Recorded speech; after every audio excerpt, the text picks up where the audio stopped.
कहानी कंजूस पापा की। कहानी अगर पसंद आए तो हमारे चैनल को सब्सक्राइब करें, लाइक करें, कमेंट करें, शेयर करें। मुरझाए फूल दोबारा नहीं खिलते, जिंदगी दोबारा नहीं मिलती। मिलने को तो मिल जाते हैं हजारों लोग दोबारा दुनिया में, मगर हजारों गलतियां माफ करने वाले माँ बाप नहीं मिलते। यह कहानी है एक नौजवान लड़के की जो गुस्से में अपने घर से निकल आया है और बड़बड़ा रहा है। छुपा कर रखते हैं सारे पैसे। एक मोटर बाइक ही तो मांगी थी मैंने, कोई खजाना तो नहीं मांग लिया। ठीक है, कोई बात नहीं, अगर वो मुझे बाइक नहीं दिलाना चाहते तो मैं भी तब तक घर नहीं जाऊंगा जब तक कि मैं नई मोटर बाइक नहीं खरीद लेता। लड़का यह गुस्से में बड़बड़ाते हुए जा रहा, तभी उसके पैरों में कुछ चुभा। पैरों की तरफ देखा तब उसे रियलाइज्ड हुआ कि वो हड़बड़ी में अपने बदले अपने पापा के जूते पहन कर आया।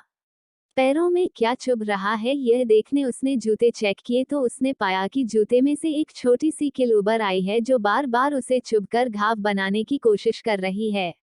गुस्से में वो फिर बड़बड़ाया, मैं ठीक ही सोचता हूँ, मेरे पिता सच में बहुत कंजूस है। देखो कितने पुराने और क्या घटिया क्वालिटी जूते इस्तेमाल करते हैं। पता नहीं सारा पैसा छाती पर लेकर जाएंगे क्या। लड़का अपने गुस्से और बौखलाहट में आगे बढ़ता रहा। थोड़ी दूर जाकर एक बगीचे तक पहुंचा, वहां पर बेंच पर बैठ गया। अचानक वहां पर उसे याद आया कि वो अपने साथ अपने पापा का वॉलेट भी उठा कर लाया था।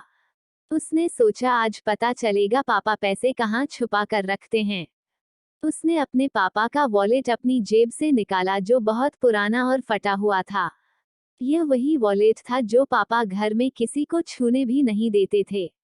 जब लड़के ने अपने पापा का वॉलेट खोला तो उसमें महज 120 रुपए थे और अपनी फैमिली की फोटो और एक छोटी सी डायरी थी। डायरी को देखकर लड़के ने सोचा, अच्छा तो इसमें छुपा कर रखे हैं सारे राज, इसी में लिखा होगा किससे कितने पैसे लेने हैं या किसको कितने पैसे दिए हैं। अब पता चलेगा कि पापा ने कहां कहां पैसे इन्वेस्ट कर रखे हैं। ऐसा सोच के लड़के ने जब उस छोटी सी डायरी का पहला पन्ना खोला तो उसमें लिखा था 40,000 रुपए बेटे की पढ़ाई के लिए उधार। लड़का यह देखकर शॉक हो गया। उसने फिर दूसरा पन्ना खोला जिसमें लिखा था 50,000 उधार नया लैपटॉप बेटे के लिए। यह वही लैपटॉप था जो पापा ने 2 साल पहले ही अपने बेटे को दिया था क्योंकि वह कॉलेज जाने लगा था। लड़के को अब पता चला कि वह जो भी चीजें पापा से डिमांड करता तो पापा कहाँ से पैसे लाते थे। डायरी के इन 2 पन्नों ने ही लड़के का गुस्सा पूरी तरह शांत कर दिया और उसके मन को पश्चाताप से भर दिया। लड़का एक एक करके डायरी के पन्ने पलटता रहा और उसकी आंखों में आंसुओं की धार बहने लगी जो हर पन्ना पलटने के बाद बढ़ती ही गई। उसे पता चलता गया कि पापा ने अपनी फैमिली की जरूरतों को पूरा करने के लिए किस किस से कितना उधार लिया है। पन्ना पलटते पलटते लड़का पिछले दिन की डेट तक पहुंचा। पिछले दिन की तारीख वाले पन्ने पर लिखा था 50,000 बेटे की बाइक के लिए। इस पन्ने को पढ़ते ही बेटे को लगने लगा कि वो इस दुनिया का सबसे खराब बेटा है। लड़के ने जब डायरी का आखिरी पन्ना खोला तो उसमें लिखा था अच्छे जूते खरीदने हैं। हालांकि यह लाइन बेटे को समझ में नहीं आई, लेकिन वह अब जल्द से जल्द अपने बाप को मिलना चाहता था, इसलिए वह बेंच से उठा और अपने घर की ओर तेजी से चलने लगा। बगीचे के थोड़ा आगे रास्ते में पानी गिरा हुआ था जिस पर चलने के बाद लड़के को अपने पैरों में ठंडक महसूस हुई। उसने अपने पैरों से जूते उतार कर देखे तो दोनों जूते नीचे तल से फटे हुए थे जिनसे पानी रिसकर पैरों तक आ रहा था। जूते में निकली कील भी लड़के के पैर में जख्म बनाने में कामयाब हो गई थी। अब बेटे को माँ की वह बातें याद आई जब माँ पापा से कहा करती थी, अब तो नए जूते ले लो, कितने पुराने हो गए हैं। और पापा यह कहकर टाल दिया करते थे, अभी तो लिए हैं, कुछ साल और चल जाएंगे। बेटे ने दोनों जूते उतार कर फेंक दिए और फूट फूट कर रोने लगा।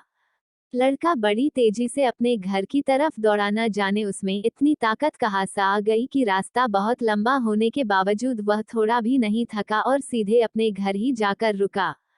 घर जाकर उसे पता चला कि पापा घर नहीं है, मगर उसे पता था कि पापा कहाँ मिलेंगे। वह तुरंत नजदीक के बाइक डीलर के शोरूम पर गया जहां पर उसका बाप उसके लिए नई गाड़ी खरीद रहा था। लड़का दौड़कर अपने बाप के गले से लग गया और फुट फुट कर रोने लगा। जब पिता ने लड़के से पूछा कि क्या हुआ तो लड़के ने अपने पिता से माफी मांगी और कहा कि मुझे बाइक नहीं चाहिए, इन पैसों से आप अपने लिए नए जूते खरीद लीजिए और आगे से मैं कोई भी चीज खुद के कमाए पैसे से ही लूंगा, मैं बड़ी मेहनत करूंगा और आपका कर्जा भी चुका दूंगा। यह सब सुनकर पिता की आंखों में भी आंसू आ गए खुशी के। दोस्तों, बड़े खुशनसीब होते हैं वो लोग जिनके माँ बाप होते हैं, लेकिन अक्सर हम माँ बाप की मजबूरियां नहीं समझा करते। आशा करता हूँ यह कहानी जानने के बाद आप लोग माँ बाप द्वारा इनकार की गई बातों की गहराई को समझने की कोशिश करोगे।